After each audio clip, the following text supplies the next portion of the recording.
Chapter 11. Friday morning. Friday morning dawned bright and clear. Doreen loved mornings, at least normally. Still a little restless after an uneasy night following the librarian's strange behavior, Doreen hopped up, got dressed in her gardening clothes, and went downstairs to get herself something to eat. It would have to be a sandwich because she really didn't want eggs this morning. She ended up making toast with cheese and then more toast with peanut butter. By the time the animals were fed and she'd had her fill of coffee, she needed to head over to Mac's mom's place. With her gloves in one hand and a thermos of ice water in the other, she led her crew to Millicent's garden. As she walked into the backyard, she saw Millicent sitting on the veranda. She waved. Doreen smiled and called out, "Good morning." "Good morning," Millicent said. "Don't you look all bright and chipper and ready to go to work?" Doreen laughed. "We've done such a good job in here, it's just basically maintaining our progress now." "Isn't that the truth?" Millicent looked like she hadn't had the best night. As Doreen gathered the wheelbarrow and the compost bins, she asked the older lady, "Not a good night?" Millicent gave her the briefest of smiles. "Memories," she said. "Tough ones." Doreen's face thinned. "I hear you there," she said. "Definitely not the easiest things to deal with." "They get worse as you age," Millicent said. She sat there while Doreen worked. It was all Doreen could do to hold back the questions, and then finally she wiped her brow and asked, "Do you know anything about Henrietta Hyacinth?" "Oh, Hilly and Harlow's daughter, yes. That was pretty sad." "What was sad?" Doreen asked. "They really couldn't handle it. Their religion was something that didn't allow them to have anything other than a perfectly normal child. And Henrietta was an absolute sweetheart, but obviously, she wasn't what they had expected." "What's religion got to do with it?" Doreen asked. "They felt God would give them perfect children," Millicent said. "Maybe God gave them what they needed," Doreen said quietly. "Sounds like Henrietta was a dream child." "She was the bubbliest, happiest little girl you could ever meet," Millicent said with a smile. "Did you know the Hyacinth family well?" "They had a little produce store around the corner here, so I used to go all the time." Doreen sat back on her haunches. "I didn't know they ran their own business." "The Hyacinths did until they left. They tried to sell it but couldn't," she said, "so they just ended up closing it. I believe they moved to Penticton so as not to be so close." "Penticton? Doesn't it follow downriver, south from Kelowna? I thought it was just about an hour's drive from here." Millicent nodded. So the birth family remained easily within visiting distance. It's not like they moved across the continent or to a new country. Being so close geographically, I would think they'd want to remain close to their daughter, Doreen said, frowning. "It was too much pain for them to handle. And I think guilt too. And then possibly remorse. And those are all very heavy emotions," Doreen said, as she attacked a set of weeds with particular vengeance. "Exactly." "And Henrietta's move to the Darbunkles?" Doreen asked. "How did that work?" "The family opened their arms to her," Millicent said. "I think Henrietta was doing very well there." Nan thought something might have been off about the situation. "Not that I know of. I think everything was fine." "Until?" Millicent just looked at her in surprise. "Well, until they moved to the East Coast, of course." Doreen nodded. "I understand she went missing one time, and the whole town turned out to look for her." "Yes, we did, and it was great when we found her." "Interesting," Doreen said. "I remember reading something about that." At that, Millicent laughed. "Oh my, you really do have the bug, don't you?" "Bug?" "Curiosity." "I have to admit, yes," Doreen said with a smile. Muggs barked several times and rolled over onto his back, as if they'd been talking too much, and he hadn't had anywhere near enough attention. She sat her butt on the grass and gave him a moment of just belly scratches. Almost immediately, Thaddeus walked over and head-butted her hand. Millicent laughed. "They're just like children, aren't they?" she said in wonder. "Yes," Doreen said. "You give one too much attention, and the others all have to be given the same amount." As soon as she could, she got back to work, and before long, she was done with the weeding. It had only taken 45 minutes. She grabbed the edger and trimmed up the grass alongside the concrete. It always gave a nice crisp look to the grassy edge. "I do love it when you do that," Millicent said with a happy sigh. "It all looks so beautiful. In another couple weeks, we'll have to come in and clip down some of these early bushes." "I like to leave them until at least the end of August," Millicent said. "Good enough," Doreen said cheerfully. "Let's go take a look at the front then." With Millicent moving slowly at her side, they walked out to the front yard, and Goliath led the way this time. He seemed to like Millicent's shrubbery as much as their own, as he immediately went into the boxwoods to stalk something. "Goliath," she warned. "We don't go after birds or anything else that's alive." He just shot her an odd look from underneath the leaves, as if to say, "Who, me?" She turned that glare on him. "Yes, you. What about all those antiques, dear? Did you ever get them all sold?" Doreen explained the little she knew, with Millicent nodding wisely. "I imagine it'll be months and months yet." "I'm afraid it will be," Doreen said, "but it is a fascinating thing to have an empty house." "Is it totally empty?" "No, not really. I have 2 pot chairs in the living room, and I have an old bed I've got to get rid of, and I have a bed for myself. Or rather, I have the mattresses but no frame." Millicent smiled. "You'll have a lot of fun refurnishing."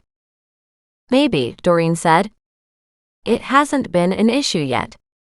Honestly, I'm outside so much of the time that it doesn't seem to really matter where I sit in the house.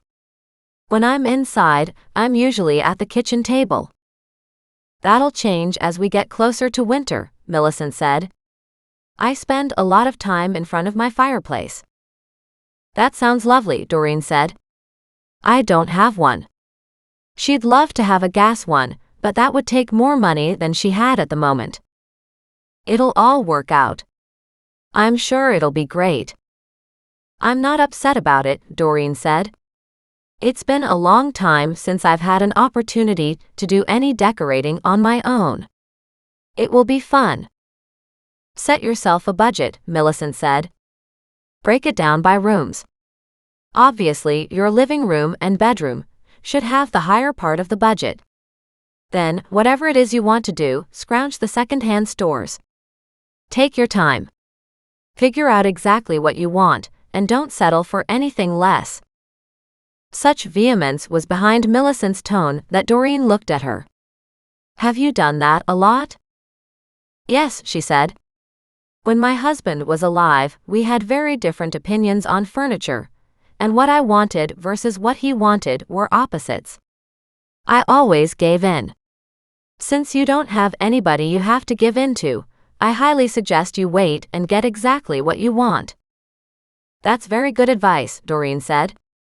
"I don't know how long it'll take, though, to get something I can afford, because money is tight. But once you get the antique sold, you'll be fine." "Quite true, but it still will be months down the road before I see any money from that." "Max said something about a deck you wanted to build?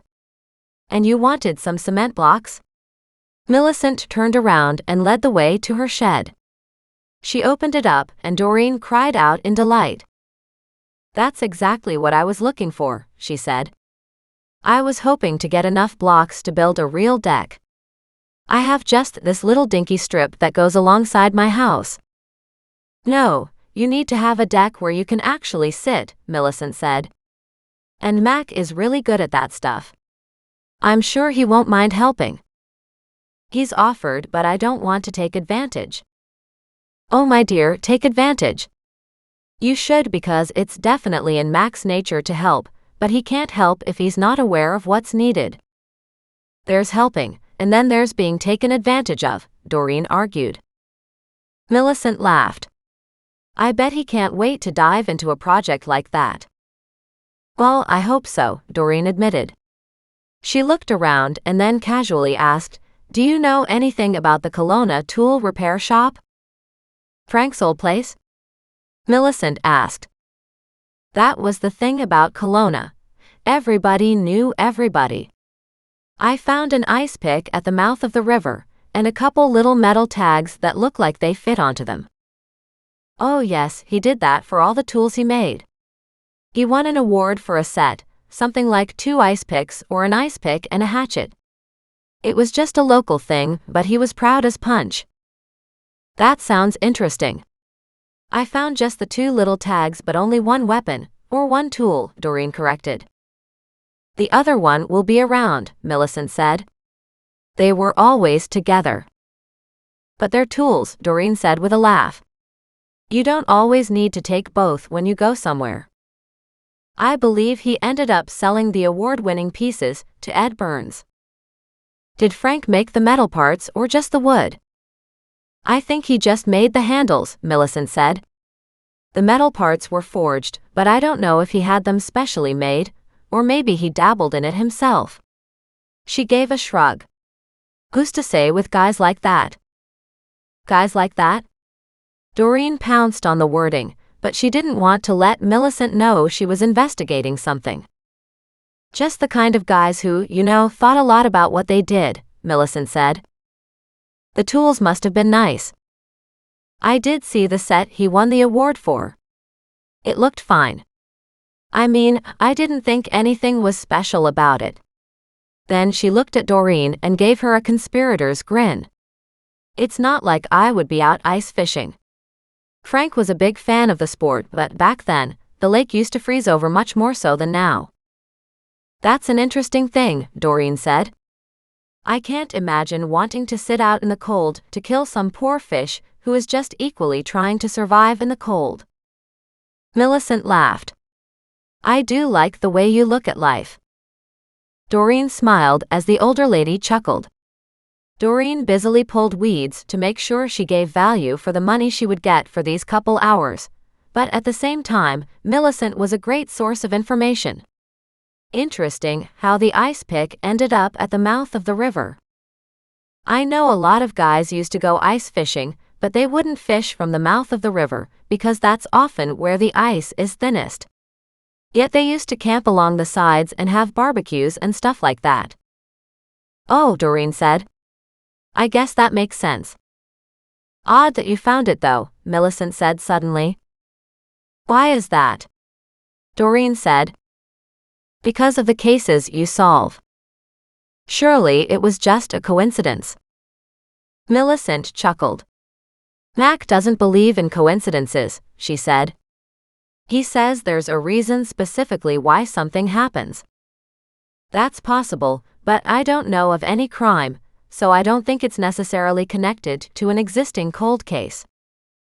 Speaking of cold cases, what about that Penny? What's happening to her? I don't know, Doreen said. Maybe you should ask Mac that.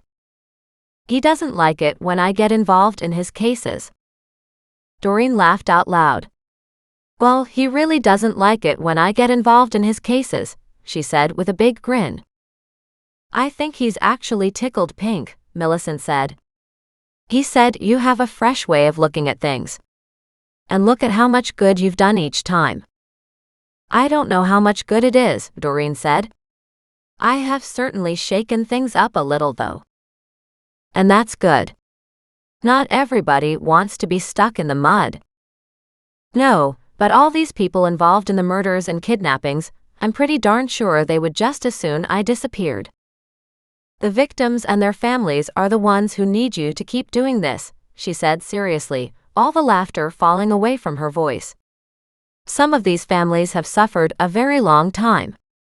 They certainly don't need to be traumatized more, but at the same time, by you solving these cases, they get a chance to find closure and hopefully to move on. That's how I was hoping people would look at it, Doreen said.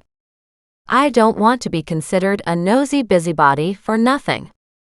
You keep doing just what you're doing, Millicent said. Honestly, you're doing a public service.